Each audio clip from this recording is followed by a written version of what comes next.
Hello friends, welcome to Sindhusha's kitchen. எல்லோரும் எப்படி இருக்கீங்க ஃப்ரெண்ட்ஸ்? இன்றைக்கி நம்ம ஒரு சூப்பரான ரெசிபி, அதுதான் பொட்டேட்டோ வெஜ்ஜஸ் எப்படி பண்ணலான்றது பார்க்கலாம்.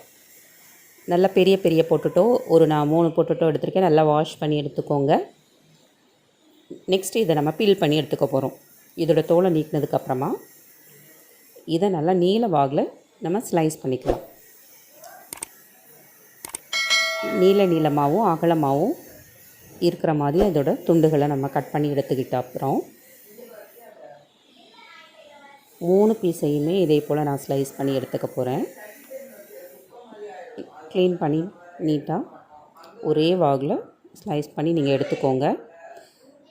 நம்ம இதை கட் பண்ணி எடுத்துக்கிட்டதுக்கப்புறமா ஒரு பாத்திரத்தில் தண்ணீர் ஊற்றி 1 லிட்டர் அளவு நம்ம தண்ணி ஊற்றி அதில் கொஞ்சமாக கல் உப்பு போட்டு நம்ம கட் பண்ணியிருக்க ஸ்லைஸ் எல்லாம் அதில் போட்டு உருளைக்கிழங்குகளை எல்லாமே அதில் சேர்த்துட்டு நல்லா வேக வைக்க போகிறோம். ரொம்ப பூ மாதிரி இது வந்துடக்கூடாது.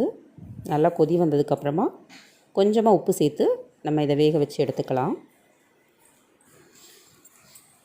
ரொம்ப கொதி வந்ததுக்கப்புறம் இப்படி கட் பண்ணி பார்த்திங்கன்னா இந்த மாதிரி சாஃப்டாக, ரொம்ப வேகாமல் லைட்டாக இந்த மாதிரி கட் பண்ணி பார்க்கும்போது மைல்டாக வந்திருக்கணும். இப்போ இது எல்லாமே நம்ம வடிகட்டி எடுத்துக்க போகிறோம். தண்ணிகள் எதுவுமே இருக்கக்கூடாது. வாட்டர் எல்லாம் ஃபில்டர் பண்ணி எடுத்துக்கலாம். நெக்ஸ்ட்டு ஒரு பல் பூண்டு, ஒரு துண்டு இஞ்சி, ஒரு பச்சை மிளகாய் வச்சு பேஸ்ட் பண்ணி எடுத்துக்கலாம். நெக்ஸ்ட்டு பார்த்திங்கன்னா மாவு பார்த்திங்கன்னா 4 ஸ்பூன் மைதா, 2 ஸ்பூன் அரிசி மாவு, 2 ஸ்பூன் சோள மாவு. இதை நம்ம மிக்ஸ் பண்ணிவிட்டு இது கூட கொஞ்சமாக உப்பு சேர்த்துக்க போகிறோம். மெஷர்மெண்ட்ஸ் இதில் மேலே கொடுத்துட்றேன். நான் 4 ஸ்பூன் மைதா, 2 ஸ்பூன் அரிசி மாவு, 2 ஸ்பூன் கார்ன்ஃப்ளவர் சேர்த்ததுக்கப்புறம் நம்ம இஞ்சி பூண்டு பச்சை மிளகாய் பேஸ்ட்டை இது கூட சேர்த்து நல்லா கலந்துக்க போகிறோம். இதுக்கப்புறமா கரம் மசாலா 1 ஸ்பூன்,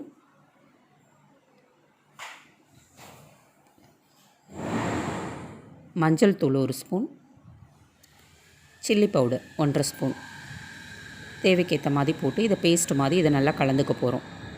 தண்ணி ஊற்றி ரொம்ப தண்ணியாக இல்லாமல் ரொம்ப கட்டியாகவும் இல்லாமல் இந்த மாதிரி லிக்விட் பதத்துக்கு நம்ம நல்லா கலந்து எடுத்துக்க போகிறோம்.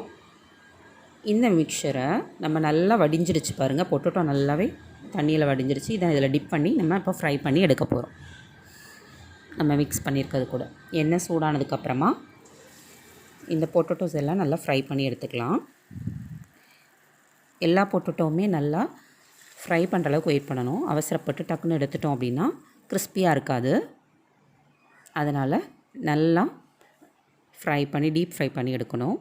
இல்லைனா நழுக்கு நமக்கு சாப்பிடும்போது அந்த கிறிஸ்பியாக இருக்காது. அதுக்காக தான் நல்லா ஃப்ரை பண்ணி எடுத்தோன்னா இந்த மாதிரி மொறுன்னு கோல்டன் கலரில் ரொம்ப அழகாக வரும். வெஜ்ஜஸ் நம்மளுக்கு ஃப்ரை ஆயிடுச்சு. இதை நம்ம எடுத்துக்கலாம். இதுக்கு மேலே நம்ம கொஞ்சமாக கொத்தமல்லி தலைகளை தூவி நம்ம சர்வ் பண்ணலாம். ரொம்பவே டேஸ்ட்டு, ருசி எல்லாமே சூப்பராக இருக்கும். இந்த பொட்டேட்டோ வெஜ்ஜஸை எல்லோரும் ட்ரை பண்ணிவிட்டு உங்கள் ஃபீட்பேக்ஸ் அண்ட் கமெண்ட்ஸ் எனக்கு சொல்லுங்கள் ஃப்ரெண்ட்ஸ். இந்த ரெசிபி உங்களுக்கு பிடிச்சிருந்துச்சுன்னா நம்ம சிந்துஷாஸ் கிச்சனை சப்ஸ்கிரைப் பண்ணிக்கோங்க. லைக் பண்ணுங்கள், ஷேர் பண்ணுங்கள், சப்ஸ்கிரைப் பண்ணுங்கள். தேங்க்யூ ஃபார் வாட்சிங்.